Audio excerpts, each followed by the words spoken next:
Magizi Disnakas, Algonquin Nation de Juba, Mikanakdodom. My name is, my English name is Bob Crawford. My Algonquin name is Magizi, or Eagle, and I'm from the Turtle Clan of the Algonquin Nation. Well, very nice to meet you. You too. We have a few questions. In your personal perspective, what strengths and challenges do Aboriginal families face and encounter when interacting in the childcare environment or settings? It depends on the where they're living. I mean, you have Indigenous people, First Nations people living on reserves, and you have Indigenous people living in urban settings. And actually, the majority of Indigenous people do not live on reserve. About 65% live off reserve. So Toronto, for example, is the largest Aboriginal community within a city in Canada. So, so I'll give you an example. Going onto a reserve, you have a daycare within the reserve, which are dealing strictly with Indigenous children. So they're exposed to their culture and language, those sort of things. In urban settings like Toronto, you may have one, two, or no Indigenous children in a daycare setting. There are specific daycares in Toronto for Indigenous kids, but because Toronto is such a large area, it takes up such a large area, it's not practical for parents to get kids to, if they're living in Mississauga or Scarborough, to get kids to daycare centers. So the difficulty I see, it's twofold. On reserve, especially northern reserves, the funding isn't there for daycare in a lot of times. So daycare isn't even provided on some of the reserves. In urban settings, there's numerous daycare centers all over Toronto, for example, but the minority would be Aboriginal or Indigenous children. And there's a real lack of understanding about Indigenous people in regards to the history, the culture, and there's a lot of misinformation and myths in regards to Indigenous people. And a lot of, so I'll give you an example, and it's not necessarily ECE center, but it was my three daughters went to a primary school together in Mississauga. I live in Mississauga now. And the word Mississauga is a word that is named after the Mississauga of New Credit. It's named after an Indigenous nation who signed treaty to share that particular land. So, and I forget what the school was kind of, diversity I guess it was celebrating.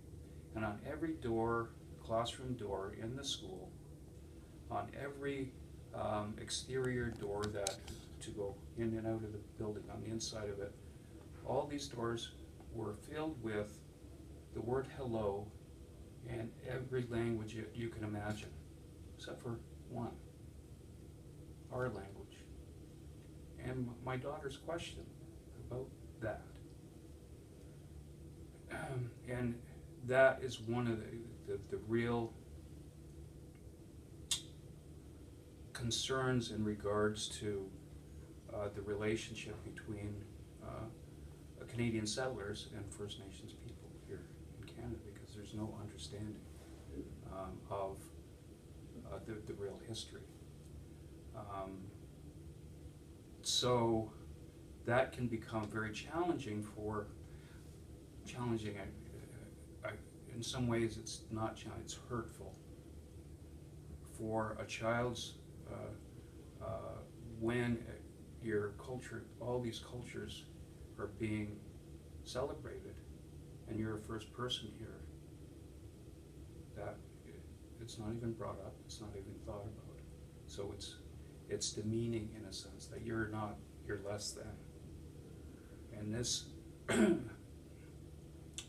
is one of the reasons that when we're looking at the Truth and Reconciliation Commission's report, which just came out last year, in regards to residential schools. Although it was targeted at residential schools was one policy that was put into place, as an assimilation policy once ever, but the commission studied the whole history of the relationship. And so their recommendation was about indigenization within Canadian schools, post-secondary schools, high schools. And I'm not sure about ECEs, to tell you the truth. And I really believe that should be part of it if they're going to do it throughout. And by indigenization, I mean having Aboriginal cultures and history in the forefront, part of, not to take over, but to be included, so that non-Indigenous Canadians have an understanding of that. So that's a long-winded thing, and I know part of it is I've looked at your questions, so it's all kind of running through my mind, right? So if you ask the second question, and then I can kind of... Yes, so you were mentioning your 2 daughters then. As Three. a father, 3 daughters, yes. As a father, what was the biggest challenge that you faced, not only as a father, but also as an Aboriginal individual, raising a family in Canada? Okay. The invisibility, in the sense that, like I went back to the girls' school, their culture, their history, and who they were, their identity, was invisible to other Canadians. So that has an effect when you're a little one, and a lot of the questions that kids will ask, non-Indigenous kids, because they don't have an understanding, or even adults don't have an understanding of what the relationship is or their real history is, have no understanding. Their understanding is a stereotypical image that has been portrayed by Hollywood and that sort of thing, the dark Indian with the headdress, and the headdress, so it made it into like a Hollywood picture. I had some international students come in a couple of weeks ago to interview me, and they were surprised to see me, because I wasn't dark, I had blue eyes, and they were surprised. But again, that's a lot of settler Canadians view what they believe natives to be. So when, and this is the importance of the indigenization in ECE centers, because it starts to have them know the real truth about who natives are. It's not that we want all these things, we just want to be visible and respected on that. So so you're in a country, and the name of the country, Canada, is Indigenous word. Kanata means the village, right? You're going to a school in Mississauga, which was named after the First Nation, out of respect, but you're not acknowledged within that, and that goes on all over the place. And no, it's getting better. But I think my belief is, and I guess raising my daughters that way, they're beginning to understand it too. They just kind of accepted it when they were younger. We had discussions about it, but the older you get, you have a better understanding. understanding of that. So, but it was hurtful for them, and it continues the devaluation of who Indigenous people are by not knowing. In the country that we're not settlers here, we were the first people, but if nobody knows who we are in our history, it's devaluing who we are, and that's a carry-on or an impact of the British and Canadian colonialist policies. So then, what do you hope for the current generation and the future generation of Aboriginals living in Canada in terms of education, stigma, visibility in society? I believe through its education in some ways got us in trouble through the residential schools. I mean, it was just part. I don't want to just say it was residential schools. The residential schools were a part of a plan to kill the Indian and the child. And that focus is still here in the sense of people say, well, residential schools were terrible and that's it, but settler Canadians still don't know the real history and the real relationship between Indigenous nations here and the Canadian government and themselves. I'll go into a room and ask a room of non-Indigenous people, could be 300 people that I will be giving a talk to, and I'll ask, one of my first questions, how many here are treaty people? And we'll get one hand put up. But through learning the history, we're all treaty people within Canada because your representatives of the Canadian government and the British Crown signed treaties with us in the Proclamation of 1763. So we're all treaty people, and we all have responsibilities to those treaties, but they've been forgotten for, and I won't get into those reasons. But I think Indigenous children feel invisible, whether it's going to an ECE center or a primary school or a high school, especially in the urban areas. And on reserves, depending on the reserves, there are daycare for them. Some reserves don't. So that potential makes the problem different for them than it is for urban. And you guys will be working more in the urban areas, right? So the other thing you have to be, you may have Indigenous kids in your class or that you're supervising, and you won't even know because they may not want to share it, because when they do sometimes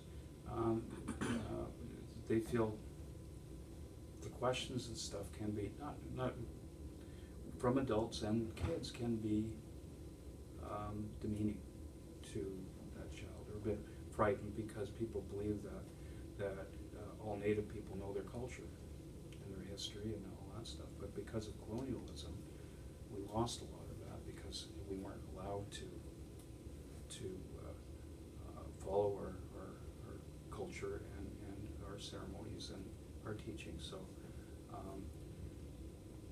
I know it's and it's hard to kind of sum it up in 5 minutes or whatever, but it's really about indigenizing our schools, and it starts right at the beginning with the ECEs. It's very, very important, and I would suggest, I know here at George Brown College, what is planning is that Aboriginal history and the courses are going to be right across all the college, available to all programs and that sort of thing. Not mandatory, because some people just aren't interested. And it's not our way or our value system to force people to do this. But I believe the majority of Canadian settlers are interested because because they don't know, they've never been taught, right? So there is an interest there. And once that begins to happen, the indigenization, bringing visibility to Aboriginal culture and history within Canada, will begin to change the relationship. And that's what the truth and reconciliation. And reconciliation contains partly having an understanding of what that relationship is, and the history and our story. So what we're trying to get to eventually is, when you look at one of the first wampums that was shared with the Europeans by the Haudenosaunee people, the Iroquois people, was the three-row wampum, which it was about two canoes going down the same river with no interference with each other, but it was based on respect, trust, and friendship. And in a wampum belt, within indigenous understanding of it, is that it's a relationship belt. So it's not like a contract that you sign. When two nations come together and share a wampum and have an understanding of what that agreement is, it's like accepting each other as family. So it's ongoing, and that all our treaties in wampums have been based on peace and friendship treaties. So, and most Canadians don't have an understanding of that whatsoever, and they don't have the context of where Indigenous people see themselves in regards to, we're from nations. Because if you look at a map of what is now Canada in the 1600s, it was full of different nations, different countries. The same as if you look at a map of Europe, all the different countries there. But Canadians don't really have a concept of that. And part of it was through the assimilation policy to take that nationalism, that our countries, away from us, to group us all into. So we would forget about it, but the Canadian settlers would not really have an understanding of it. So my hope is, through indigenization, that invisibility goes away, and an understanding of the true relationship between Indigenous people and nations here in Canada and Canadian settlers